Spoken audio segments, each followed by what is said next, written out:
appreciate that introduction very much. It's a true honor to be here today and address our citizens in this community. And I want to first off thank you for all that you guys do. Being here today just shows that you support your community, look for ways to give back, and you realize the importance of that. I also want to thank Taylor for another year of supporting the Chamber's First Friday Luncheon. I guess we'll continue to see these fine Coca-Cola products on the table each month. So that's a very positive thing. I want to start out by thanking my wife today, Callie, who's here with us. Let's give her a round of applause. She's allowed me to be your mayor one more year, or I've actually got another year after this, or half a year, I should say. But I appreciate her support and the support of our kids and the entire family in this endeavor. It's not always easy being in politics these days, as many of you know, and I know there's a lot of races going on. If you're involved in a local or county-wide race right now, will you stand up real quick?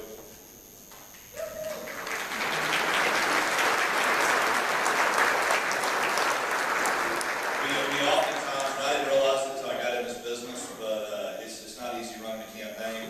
It can be very frustrating and rewarding all at one time, but I appreciate you guys stepping up and continuing to fill elected positions in our community. So we have a lot of exciting things to talk about today as far as our city, the great things that have happened in 2025 and continue to happen in 2026. We're going to start out by talking about our city council. We have a couple new council members, and I'd like for you guys to stand. Ward 1 Councilwoman Angela Spencer Hobbs.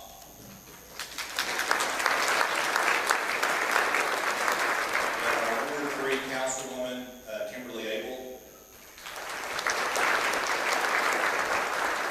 Councilwoman Kim Ogden. And Adam Lowther is here with us today. We all know Councilman Robert Shankle. And last but not least, our Councilman Jimmy Ford. And I appreciate more than you guys know your support on the council. We have a very cohesive city council that works together. And I think we get a lot of very positive things accomplished for our city as we move forward. So I want to thank you guys for your willingness to serve. This job doesn't pay a whole lot, and it can tie up a lot of your time, but I appreciate that. And Angela, thanks for always asking the hard questions. All right, renewing our roots, building our future. That's the theme here in the city of Lufkin as we enter 2026, by honoring the heritage that shaped us and embracing the growth that awaits us. We strengthen the roots of Lufkin and build a future we can all share. And I want to take a minute to recognize somebody today that's here with us. Tara Hendricks, I want you to stand up. She's back here. She's always working at these events. I just want to thank you for, she does about 90% of this presentation every year, and she does a great job. And she also does a wonderful job marketing our community with her team. And we're also fortunate to have great photographs because of Karina that works on her staff, as well as Natalie. And they get a lot of very positive things done in marketing our community. So you can see some of the different activities that we do throughout the year as a city, preparing utilities, picking up your trash, providing police and fire services, and obviously it looks like an event there at the convention center there at the bottom. All right, leadership that grows. We've got a couple, or three, I should say, new employees here at the city. Janice Tidwell is our new director of HR, and she's doing a great job in working with our employees, existing employees, and new employees. As we hire new employees, it's getting more and more difficult to hire people these days, as many of you know, and she does a really wonderful job in supporting our staff at the city and working with them in various capacities. Jerry McElroy, Director of IT. That's obviously a very important part of your business as well as the city as more and more things go online and technology improves. We also have Amy Cloutier. I think I say that name 3 different ways, but is that pretty good pronunciation today? Right? So she's our city secretary, and she's doing a wonderful job. She keeps the council in line and helps prepare all the information for our meetings and a lot of other things that go on behind the scenes to keep our city in compliance and moving forward. So thank thank you guys for your service. We're glad to have you on board. All right, now to the fun part. Is Mr. Thomas here today? Where is he? So, I told him, let's get a picture of him when he started and a picture of him when he's leaving, because I want people to know the amount of stress that working at the city can cause, especially when you're the main man over the police force. And I think this is very interesting, his quote: "The best time for a chief to retire is when the department is thriving and he can look around with pride and what the team has accomplished." I believe that time has come. Chief Thomas. So we're leaving on top. We hate to see you go, but we certainly understand. And give this guy a round of applause. You were hired in 1989? Were you just 18? Is that 14? Yeah. I thought you might have been a little bit younger. Yeah. All right. Public safety, Lufkin Police Department and Lufkin Fire Department. You can see all of the call volume that these two departments, our first responders, respond to, deal with on a yearly basis. So far in 2025, over 40,000 calls for service. And when you see these videos online about how Lufkin is a high crime area, these videos that come out periodically, understand that Lufkin, our first responders, we respond to every single call. So a lot of these big cities don't respond to these calls, and they're not booked. And that's why you may see more calls in Lufkin, but keep in mind, we respond to every single call, and we're proud of it. We want to take good care of our citizens. Our new training facility, if you've been down the old Diboll Highway, you've seen where there's like a big construction project going on there. I'm hoping this year TxDOT can start some more projects in our community with our highways. And Mr. Ashby told me as soon as he gets elected, he's going to call and get all of those transitions from Frank Street to all those side streets fixed. Because that's not the city's responsibility, that's TxDOT. So again, he may not even, he's not even here today, probably for good reason, because we'd be asking. But anyway, we have a new training facility. It's going to be built right beside the other side of the sewer plant, the town side of the sewer plant, because we had to sell the old ones so they could expand the highway. And currently we have 78 sworn positions with 6 officers in the field, training, and 3 openings. So our police department's doing well. We recently hosted a SWAT demo for leadership tomorrow. I understand that was like a big deal. Those kids had a good time. I think maybe the most exciting day they've had in leadership left. And the PD was involved to help facilitate the National Night Out event at the Kiwanis Park, as well as other city services. So we appreciate all that you guys do in our community. Lufkin Fire Department 2025 responses, 10,943. You can see all of the various things that the fire department responds to. So these guys are keeping busy. We appreciate all your hard work. All right, let's talk about quality of life. Why does quality of life matter? Quality of life matters in economic development because it's both a driver and result of growth, attracting talent and business, boosting local demand, and ensuring development is sustainable and equitable, moving beyond just gross domestic product to include well-being factors like health, education, safety, environment, which ultimately create prospects, stable, and desirable communities. So why are we always talking about quality of life in the city of Lufkin? Number one, because we want to provide the best quality of life for our citizens. It's very important. We want you guys to enjoy living here and tell your friends and family about how great Lufkin is so they will move here too. Also, when we talk to businesses, which is very important, high-paying jobs are very important in any community, especially Lufkin. When businesses look at coming to Lufkin, years ago it was about tax abatements, how much money are you guys going to give us? Well, nowadays it's about quality of life. It's, do my employees want to live in your community?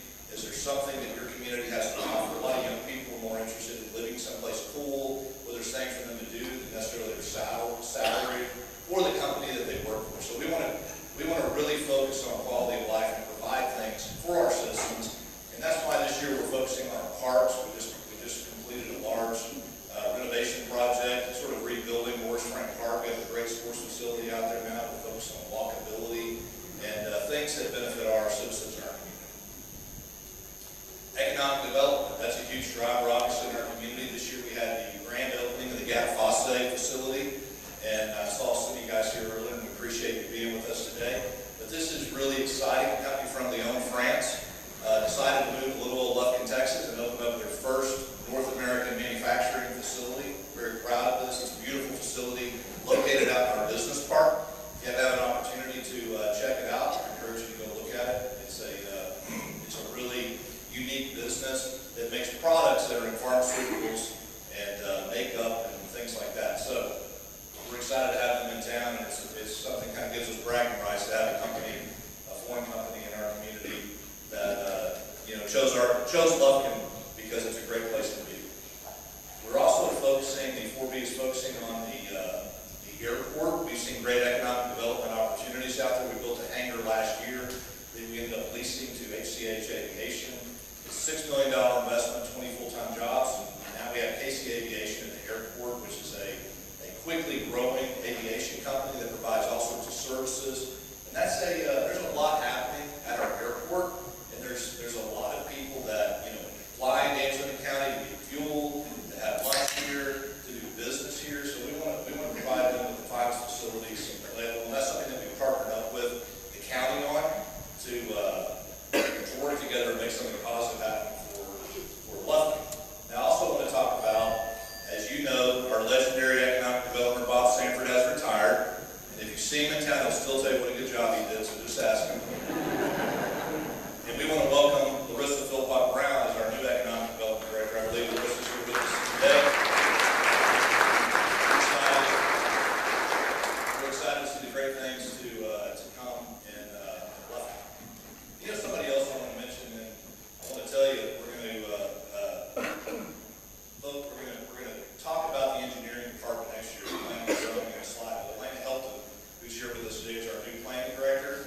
Sorry we did this presentation a little before the time we went this right, but we're going to get a slide up there for you next year. But we appreciate her. She's in our planning and zoning department, which is a very important aspect of our city. So be sure and give her a shout out. All right, Ellen Trout Zoo, the jewel of Lufkin, Texas. We've got several projects underway, and we also have a new director at Ellen Trout Zoo, Ryan Wilker. Ryan, are you here with us today? Great. I've been hearing a lot of good things about Ellen Trout Zoo and the work you guys are doing out there. We knew that Gordon was going to have big shoes to fill, and Ryan's done a good job in stepping in and helping to further expand the zoo and make it great.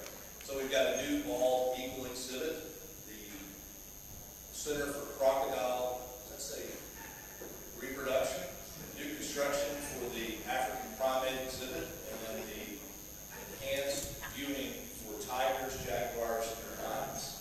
So exciting things going on at the zoo. I know everybody in this room's been out there, but we've got new projects underway, and we're continuing to expand what the zoo has to offer.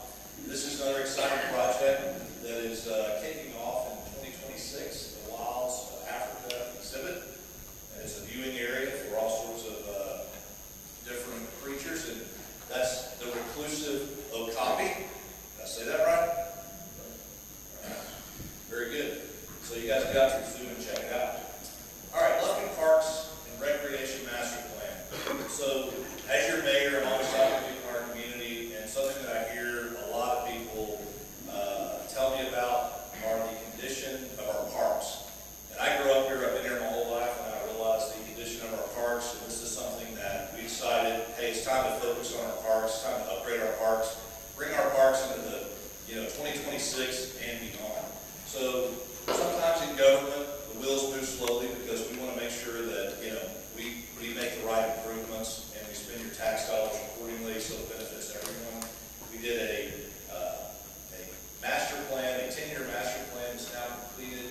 And in 2026, we've got some exciting things happening. In fact, the council, I think in the next couple of months, we're going to start voting on these improvements to the parks. So look for enhancements to our parks in 2026 and beyond. Lufkin Parks and Recreation, where's Frank Park? Buddy Tim here today? There he is. Saw you earlier.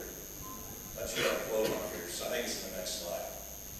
So Buddy's doing a great job. We talked a couple of years ago about a plan to essentially reinvent, reimagine our ballpark out at Horse Frank Park. Improvements these days are very expensive. We started with new turf on our existing fields. There's 5 fields out there.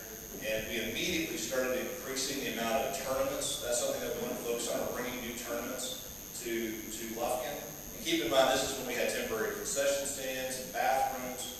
So now this project is 100% completed. We have new entry restrooms, concessions, the baseball complex, new LED lighting, renovations, the softball soccer room,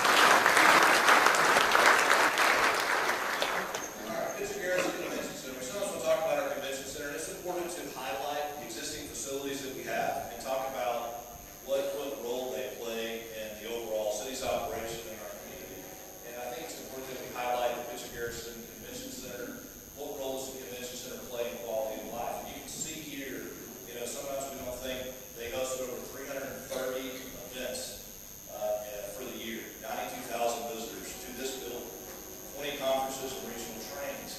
So it's exciting to see all of these things happening in this building that are bringing people in our community to see what a wonderful place it is. Visit Lufkin.